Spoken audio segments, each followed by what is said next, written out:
Creían que era solo la cocinera, una sombra en su propia casa. No sabían que el verdadero dueño de todo se escondía a plena vista y que su juicio estaba a punto de comenzar. Antes de entrar en esta historia, cuéntanos en los comentarios desde dónde nos estás viendo y suscríbete si quieres más contenido como este. Elara sintió el peso de la verja de hierro forjado al cerrarse tras ella, un sonido sordo y definitivo que resonó no en el aire, sino en la cavidad de su pecho.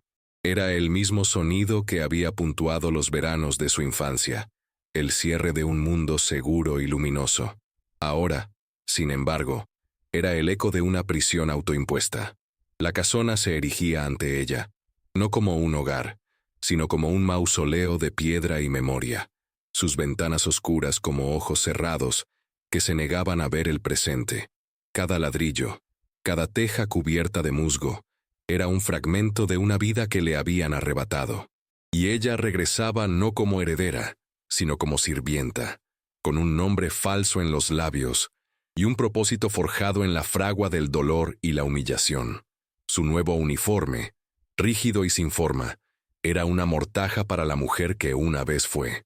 Al caminar por el sendero de grava, el crujido bajo sus pies era el único sonido que se atrevía a desafiar el silencio opresivo que emanaba de la mansión. Dentro, la esperaban los Balbuena, la familia que ahora habitaba sus recuerdos, parásitos vestidos de seda que se alimentaban de la ruina de su padre. Doña Isabel, la matriarca, con su sonrisa tan afilada como el cristal roto. Ricardo, el hijo, cuya arrogancia era una armadura para su profunda incompetencia. Y Sofía, la hija, perdida en una bruma de indiferencia aristocrática. Ellos la verían como una empleada más, una cara anónima destinada a moverse por los pasillos de servicio, invisible. Esa era su mayor ventaja. Se detuvo un instante observando la fachada. Una figura solitaria trabajaba en los jardines, podando con metódica lentitud un rosal descuidado. Era un hombre de mediana edad, de espalda ancha y movimientos deliberados, ajeno al drama que se desarrollaba en su periferia. Sus ojos se encontraron por un fugaz segundo. No hubo reconocimiento, solo una tranquila curiosidad en la mirada de él, una mirada que parecía registrar más de lo que aparentaba. Elara desvió la vista, su corazón latiendo con un ritmo tenso y controlado. Este era el primer paso. Se había despojado de su identidad, de su orgullo, de todo salvo de la fría llama que ardía en su interior. Era la cocinera, una sombra, y desde las sombras, observaría, esperaría y recordaría cada deuda, hasta que llegara el día de cobrarla. La puerta de servicio se abrió antes de que pudiera tocar, y el rostro severo del mayordomo la instó a entrar. El aire dentro era frío, impregnado de un olor a cera de abejas y decadencia. El juego había comenzado. La cocina era un fantasma. Cada superficie de cobre pulido, cada baldosa de terracota gastada por el paso del tiempo, le susurraba historias de otra vida. Aquí, sobre esta misma mesa de roble macizo, su madre le había enseñado a amasar el pan, sus manos cubiertas de harina mientras la risa llenaba el espacio como el aroma de la levadura fresca. Ahora, el silencio era denso, pesado. Elara pasó los dedos por la madera, sintiendo las muescas y arañazos como si fueran cicatrices en su propia piel. Un olor persistente a romero emanaba de una maceta en el alféizar, y el recuerdo la golpeó con la fuerza de una ola. Un flashback, no de imágenes, sino de sensaciones. El calor del horno, el abrazo de su madre, la certeza infantil de que ese mundo nunca terminaría. Sacudió la cabeza, apartando la nostalgia como a una enemiga. La nostalgia era una debilidad que no podía permitirse. Su primer encargo llegó a través del mayordomo, con la voz impersonal de quien transmite órdenes divinas. Doña Isabel requiere un consomé para el almuerzo, ligero, sin excesos. La palabra excesos flotaba en el aire, un juicio implícito sobre todo lo que no fuera su propio gusto austero y controlado. Mientras trabajaba, sentía los ojos invisibles de la casa sobre ella. Los cuchillos se sentían extraños en sus manos, herramientas de un oficio que había aprendido por amor y que ahora practicaba por venganza. El hervor suave del caldo era un murmullo constante, un contador de tiempo hacia un enfrentamiento inevitable. Más tarde, doña Isabel entró en la cocina, un acto tan inusual que el resto del personal se tensó visiblemente. No miró a Elara directamente, sino que inspeccionó el espacio como si buscara imperfecciones. «Espero que entienda la importancia de la discreción en esta casa», dijo, su voz carente de calidez. «No toleramos familiaridades. Usted está aquí para cocinar, nada más». Elara simplemente asintió, su rostro una máscara de sumisión. «Sí, señora», pero en su interior las palabras de la mujer avivaban el fuego. Familiaridades. La ironía era tan amarga que casi se ahoga con ella. Estaba parada en el corazón de su propio hogar, siendo advertida de no sentirse como en casa, por la mujer que se lo había robado todo. Cada instrucción, cada mirada condescendiente, era una piedra más en el muro de su determinación. No era solo una cocinera, era una centinela, una espía en territorio enemigo. Y mientras el aroma del consomé llenaba lentamente la cocina, un aroma deliberadamente simple y sin pretensiones, Elara juró que el festín que realmente estaba preparando sería uno que los Balbuena jamás olvidarían. Los días se convirtieron en una rutina de observación silenciosa. Elara se movía por la casa como un espectro, sus oídos atentos a los susurros que se deslizaban por los pasillos como corrientes de aire frío. La casona, bajo el dominio de los Balbuena, era un escenario donde se representaba una farsa de opulencia. Detrás del telón, sin embargo, las grietas eran evidentes. Ricardo era el más transparente. Hablaba en voz alta por teléfono sobre inversiones arriesgadas y deudas que se acumulaban como nubes de tormenta en el horizonte. Despedía a los acreedores con una arrogancia que apenas ocultaba el pánico en sus ojos. Su vida era un castillo de naipes construido sobre un temblor constante. Sofía, por su parte, vivía en una burbuja de apatía autoimpuesta. Pasaba sus días leyendo poesía francesa en el salón, envuelta en chales de cachemira, ignorando deliberadamente la tensión que impregnaba el aire. Su indiferencia no era inocencia, sino una elección consciente, una forma de absolverse de la fea realidad que financiaba su cómoda existencia. Y doña Isabel lo orquestaba todo, manteniendo las apariencias con una disciplina de hierro, negándose a reconocer la decadencia que crecía como moho en las paredes de su reino prestado. Sus conversaciones con su abogado eran siempre a puerta cerrada, pero las palabras liquidar, apalancamiento y plazo final se filtraban por debajo de la puerta, fragmentos de una verdad que luchaba por salir a la luz. En medio de esta red de engaños, Elara encontraba una extraña calma en sus breves y casi mudos encuentros con Mateo, el jardinero.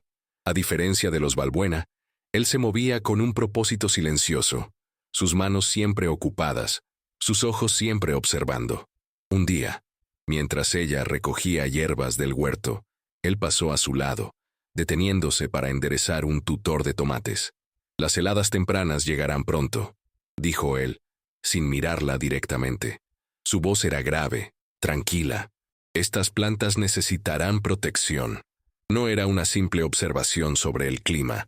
En el subtexto de sus palabras, Elara sintió un eco de su propia situación, una advertencia sutil. «Lo tendré en cuenta», respondió ella, su voz igualmente neutra. Pero el intercambio quedó suspendido entre ellos, una pequeña isla de autenticidad en un océano de falsedad. Él parecía ver más allá de su uniforme, más allá de la identidad que había asumido. No la veía como la cocinera, sino como una pieza en el tablero, igual que él. La tensión en la casa era un pulso rítmico, que crecía día a día. Elara absorbía cada detalle, cada conversación a medias, cada mirada de desesperación oculta. Era una coleccionista de secretos, y su colección crecía, convirtiéndose en un arma que esperaba pacientemente el momento adecuado para ser utilizada. El jardín era el corazón herido de la casona. Lo que una vez fue el orgullo de su madre, Un tapiz vibrante de colores y fragancias cuidadosamente cultivado, ahora era un reflejo del alma de sus nuevos ocupantes. Descuidado, pretencioso en algunas áreas y completamente abandonado en otras. Las malas hierbas se ahogaban entre las dalias y las enredaderas trepaban sin control por las estatuas de piedra, como si la naturaleza misma intentara reclamar lo que le pertenecía. Para el ara, cada flor marchita, cada sendero cubierto de maleza, era una ofensa personal. Era el símbolo más visible de la negligencia de los Balbuena, una metáfora de cómo habían tratado el legado de su familia. Tomaron la belleza y la dejaron morir. Pero en el rincón más alejado del jardín, oculto detrás de un seto de tejos crecidos en exceso, había un pequeño santuario. Allí, un puñado de rosales antiguos, los favoritos de su madre, florecían con una vitalidad desafiante. Sus pétalos, de un color burdeos tan profundo que parecía casi negro, se abrían al sol como pequeñas manos suplicantes, y cuidando de ellas, con una devoción casi reverencial, estaba Mateo. El ara lo observó desde la distancia un día, mientras él retiraba con cuidado las hojas muertas y abonaba la tierra alrededor de las raíces. No era un trabajo que formara parte de sus deberes evidentes, era un acto de preservación personal, un secreto compartido con las flores. La curiosidad finalmente la venció. Se acercó en silencio, sus zapatos de suela blanda apenas haciendo ruido en la hierba. Él no se sobresaltó al sentir su presencia, como si la hubiera estado esperando. «Eran de su madre, ¿verdad?», preguntó él, su voz baja, casi un murmullo. No era una pregunta, sino una afirmación. El ara sintió un nudo en la garganta. Por primera vez desde su regreso, alguien había reconocido el pasado, lo había nombrado en voz alta. Asintió, incapaz de hablar. Ella decía que estas rosas tenían el color de la sangre y el terciopelo. Continuó Mateo, sus dedos rozando un pétalo con una delicadeza sorprendente para unas manos tan callosas. Decía que representaban la fuerza que se encuentra en la suavidad. Se hizo un silencio, cargado de todo lo que no se decía. Él sabía, quizás no toda la historia, pero sabía quién era ella. Y en ese acto de cuidar las rosas de su madre, le estaba enviando un mensaje. Le estaba diciendo que no todo estaba perdido, que algo de la verdadera esencia de la casona se mantenía vivo, oculto a simple vista. Este jardín descuidado, con su corazón secreto y floreciente, se convirtió en su refugio. Era la prueba de que la belleza y la memoria podían sobrevivir incluso en el entorno más hostil, esperando pacientemente el momento de ser redescubiertas. Y la figura silenciosa de Mateo, el guardián de ese pequeño legado, se convirtió en un enigma que ella estaba cada vez más decidida a resolver. El descubrimiento ocurrió en una tarde lluviosa, cuando el sonido del agua contra los cristales de la despensa parecía lavar el mundo exterior, dejando solo el presente húmedo y polvoriento. Buscando un frasco de azafrán en el estante más alto, sus dedos tropezaron con algo más. Un libro de contabilidad de cuero, pequeño y desgastado, encajado detrás de una fila de conservas olvidadas. El corazón de el ara dio un vuelco. Lo reconoció al instante. Era la letra de su padre, elegante y precisa, llenando las páginas con cifras y anotaciones. Lo bajó con manos temblorosas, el olor a papel viejo y a moho llenando sus fosas nasales. Era el último libro de contabilidad de la finca, el que correspondía al año de la ruina. Hojeó las páginas, su pulso acelerándose con cada línea. Los números al principio no tenían sentido. Eran registros de ventas, gastos, inversiones. Todo parecía en orden, meticulosamente documentado. No había rastro de la imprudencia financiera de la que los Balbuena habían hablado. La misma historia que los bancos y los abogados habían repetido como un coro fúnebre. Pero entonces, en las últimas páginas encontró una serie de entradas que no cuadraban. Transacciones con una empresa desconocida, Solaria Inversiones, grandes sumas de dinero que salían sin un retorno claro. Y junto a la última entrada, una nota apresurada de su padre. Verificar discrepancias. Me asegura que es un procedimiento estándar. No me fío. La UE. Valbuena. La prueba no era concluyente. Era un hilo suelto, pero era el primer hilo tangible que había encontrado en años. Era la semilla de la verdad que había venido a buscar.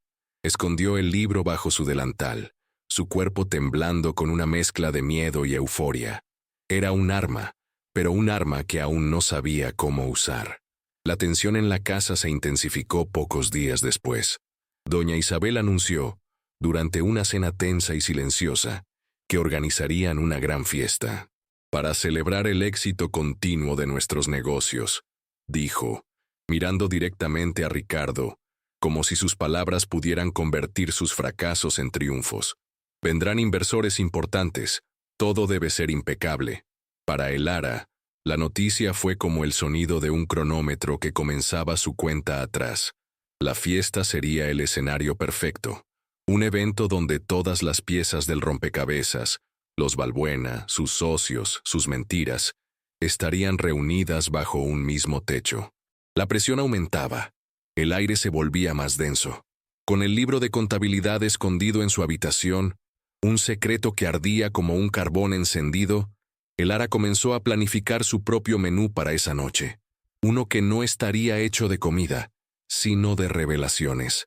La solidaridad en los pasillos de servicio era un lenguaje silencioso, una red tejida con miradas de complicidad, suspiros compartidos y pequeños actos de amabilidad. Elara, con su eficiencia silenciosa y su falta de pretensiones, se ganó gradualmente la confianza de algunos de los empleados más antiguos, aquellos que eran fósiles vivientes de una era anterior a los Valbuena. La más receptiva fue Adela, una doncella de cabello blanco y manos artríticas que había servido en la casona desde que era una muchacha. Sus ojos, aunque nublados por la edad, aún conservaban una chispa de agudeza. Adela recordaba a la madre de Elara, recordaba el sonido de su risa en los jardines y el olor del pan recién horneado que emanaba de la cocina. Un día, mientras ayudaba a Elara a pulir la plata para la inminente fiesta, Adela comenzó a hablar, su voz apenas un susurro por encima del chirrido de la tela contra el metal. «Nunca me gustó cómo llegaron», dijo, sin levantar la vista de un candelabro. Fue todo muy rápido. Un día, el señor, su padre, estaba preocupado pero luchando. Al siguiente se había ido, y ellos estaban aquí cambiándolo todo, como si quisieran borrar cualquier rastro de lo que había antes. Elara siguió puliendo, animándola a continuar con su silencio. El señor Valbuena, el difunto esposo de la señora, solía venir mucho ese último año, siempre reuniones a puerta cerrada con su padre. Se oían voces, a veces. Su padre sonaba confundido, traicionado. Adela hizo una pausa, sus manos deteniéndose por un momento. El día que se anunció la venta, el señor Valbuena no parecía un hombre que acababa de hacer un buen negocio. Parecía un ladrón huyendo de la escena del crimen, y su mujer, doña Isabel, miraba la casa no con alegría, sino con una especie de hambre voraz. Cada palabra de Adela era un clavo que fijaba las sospechas de Elara en el tablero de la certeza. La historia oficial, la de un colapso financiero debido a la mala gestión, se desmoronaba, revelando una estructura podrida de engaño y traición. No fue un fracaso, fue un asalto. Dicen que la desgracia de un hombre es la oportunidad de otro, murmuró Elara probando el terreno. Adela la miró por primera vez, una profunda tristeza en sus ojos. Hay una diferencia entre la oportunidad y el saqueo, hija. Y esto fue un saqueo. Elara sintió una oleada de gratitud por aquella anciana. En su testimonio susurrado, le había dado más que información. Le había devuelto una parte de la dignidad de su padre.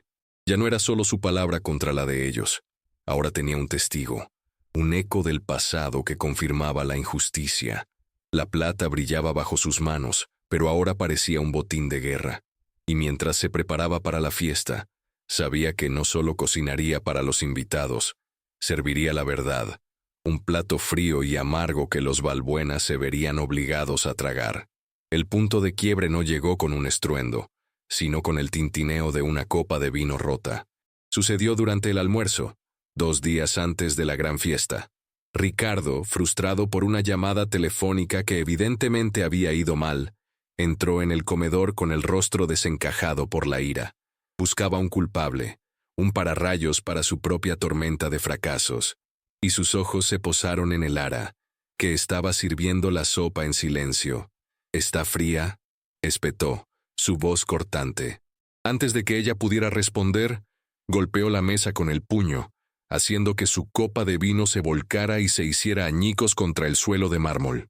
«Todo en esta casa se está desmoronando. Ni siquiera podemos tener una sopa caliente». El personal se quedó helado. Doña Isabel observó la escena con una desaprobación gélida, no por la injusticia del arrebato, sino por la vulgaridad de la exhibición. Era el momento que el Lara había estado esperando, aunque no lo sabía. Había pasado semanas cultivando la sumisión, construyendo un personaje de docilidad, pero en ese instante, el fuego que había mantenido a raya se desbordó. Se enderezó lentamente, su columna vertebral convirtiéndose en una barra de acero. Miró a Ricardo, no con miedo, sino con una calma que era más inquietante que cualquier grito. «La sopa no está fría, señorito Ricardo», dijo, su voz baja pero resonando en el silencio repentino. «Quizás es usted el que ha perdido la capacidad de sentir el calor». La frase quedó suspendida en el aire, simple, directa y cargada de un subtexto devastador. No era una cocinera hablando con su amo, era una jueza dictando una sentencia. Ricardo se quedó sin palabras, su rostro pasando del rojo de la ira al pálido de la humillación. Había sido desarmado, no con una ofensa, sino con una verdad. Doña Isabel la fulminó con la mirada, pero el Lara no se inmutó. Recogió con calma los trozos más grandes de cristal, su movimiento deliberado y sin temblor. Desde el umbral de la puerta que daba al jardín, vio a Mateo. Estaba allí, inmóvil, supuestamente para recoger unas herramientas. Sus ojos se encontraron con los de el Lara por encima del desastre, y por primera vez, ella vio algo inequívoco en su expresión, una profunda y resonante aprobación. Fue un reconocimiento, una alianza forjada en ese instante de rebelión silenciosa. El poder en la habitación se había desplazado de forma sutil pero irreversible. El Lara ya no era solo una sombra. Había demostrado que tenía voz y que sabía exactamente cómo y cuándo usarla. Mientras se retiraba a la cocina, sintió una nueva fuerza. La máscara no se había roto. La había utilizado como arma, y la batalla real estaba a punto de comenzar. La noche de la fiesta, la casona se vistió de una belleza febril. Candelabros goteaban luz sobre invitados vestidos con joyas y sonrisas falsas. La música de un cuarteto de cuerda flotaba en el aire, un barniz elegante sobre la podredumbre subyacente. En la cocina, el Lara se movía en un estado de concentración absoluta. Cada plato que salía era una obra de arte, un señuelo para mantener a los tiburones contentos mientras ella preparaba la verdadera carnada. La tensión era un hilo a punto de romperse. Observaba a los Balbuena desde la distancia. Doña Isabel, una reina de hielo. Ricardo, sudando bajo su smoking mientras intentaba encantar a un banquero de rostro pétreo. Sofía, un fantasma en su propio festín. En un momento de calma, mientras se refugiaba en el pasillo de servicio para respirar, vio a Ricardo arrastrar a un invitado a un pequeño estudio. La puerta quedó entornada.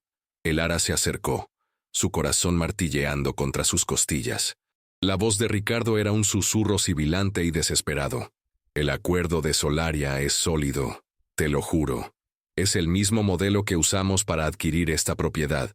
Un poco creativo, pero completamente legal». El invitado respondió con frialdad. «Creativo es un eufemismo para fraudulento, Ricardo. Y me estás pidiendo que me implique». «No, gracias. Solaria Inversiones, el nombre del libro de contabilidad». La pieza final encajó en su lugar con un chasquido audible en su mente. Fue entonces cuando una sombra se materializó a su lado. Era Mateo. «Necesito hablar contigo», dijo, su voz urgente. La guió lejos del bullicio, hacia la quietud del jardín nocturno, al santuario de las rosas de su madre. La luna iluminaba su rostro, cincelando sus facciones con seriedad. «Mi nombre no es solo Mateo», comenzó, su voz grave y firme. «Mi nombre es Mateo Ferrer. Mi padre era socio de tu padre, el mejor amigo que tuvo». El Lara lo miró fijamente, el mundo inclinándose sobre su eje. «Los Balbuena no solo os arruinaron a vosotros, también destruyeron a mi familia en el proceso. He pasado años buscando la forma de demostrarlo». Sacó una llave de su bolsillo. No era una llave cualquiera. Era la llave maestra de la casona. Cuando la propiedad salió a la venta de forma fraudulenta, la compré a través de una empresa fantasma. Esta casa, el Lara, ha sido mía todo este tiempo. No soy el jardinero, soy el dueño. Y he estado aquí, esperando, reuniendo pruebas, esperando a la persona adecuada para ayudarme a hacer justicia. El aire se llenó de un silencio atronador. El jardinero, el dueño, el aliado inesperado. La revelación fue tan inmensa, tan abrumadora, que por un momento el Lara no pudo respirar. No estaba sola. Nunca lo había estado. Miró de Mateo a la casa iluminada, donde los culpables celebraban su propia caída. El juicio estaba listo. Y ahora tenía a su juez. El momento llegó cuando la fiesta alcanzaba su cenit de ruidosa autocomplacencia. Mateo y el Lara reingresaron a la mansión, no por la puerta de servicio, sino por la entrada principal del jardín, como si emergieran de la tierra misma para reclamar lo que les pertenecía. Él ya no llevaba su ropa de trabajo, sino un traje oscuro y sencillo que le confería una autoridad innegable. Ella se había quitado el delantal, revelando un vestido simple y oscuro, su uniforme de batalla. En su mano, sostenía el pequeño libro de contabilidad de cuero de su padre. Se dirigieron directamente hacia el centro del gran salón, donde doña Isabel sostenía una copa de champán, a punto de ofrecer un brindis.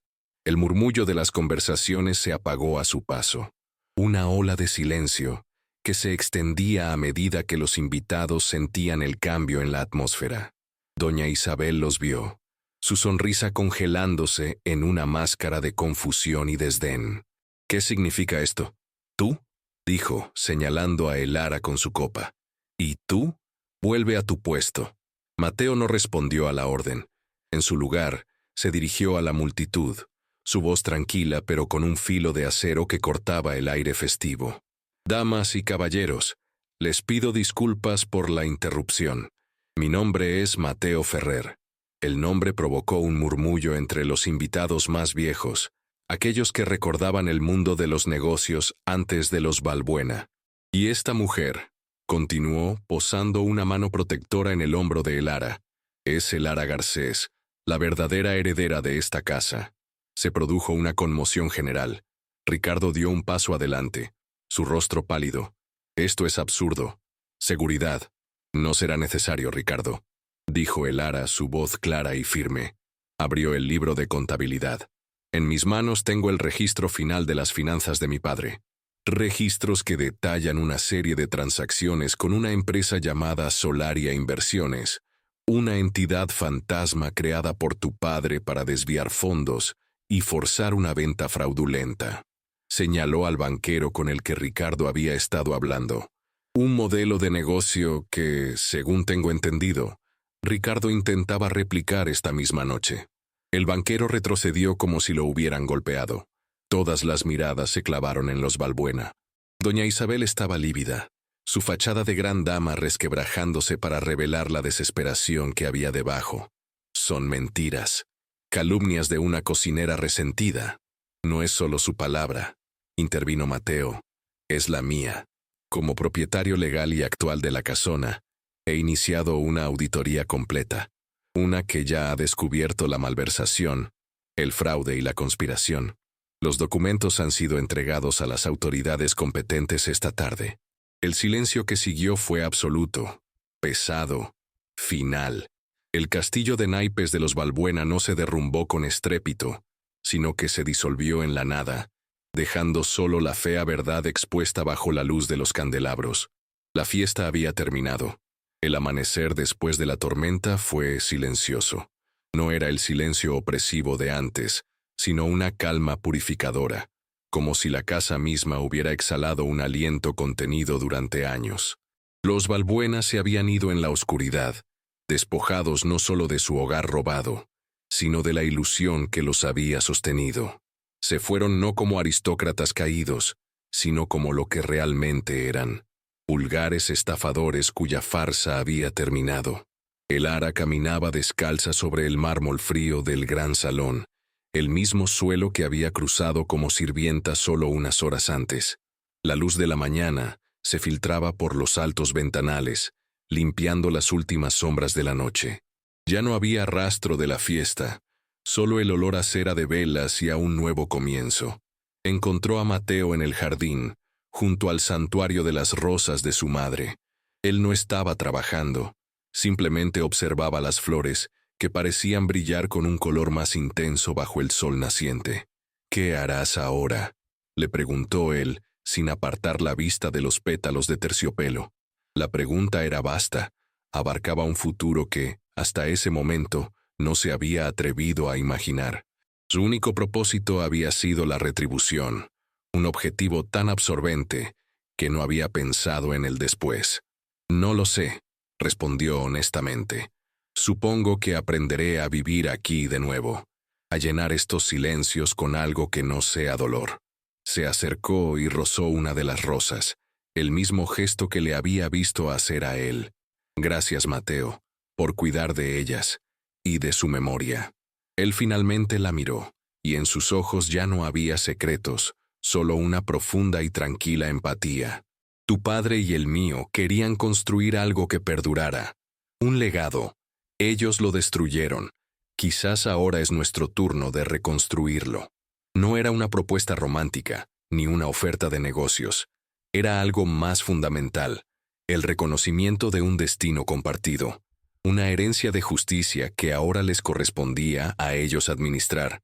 Elara miró la casona, su casa, y por primera vez desde su regreso, no vio un mausoleo ni un campo de batalla. Vio un lienzo en blanco.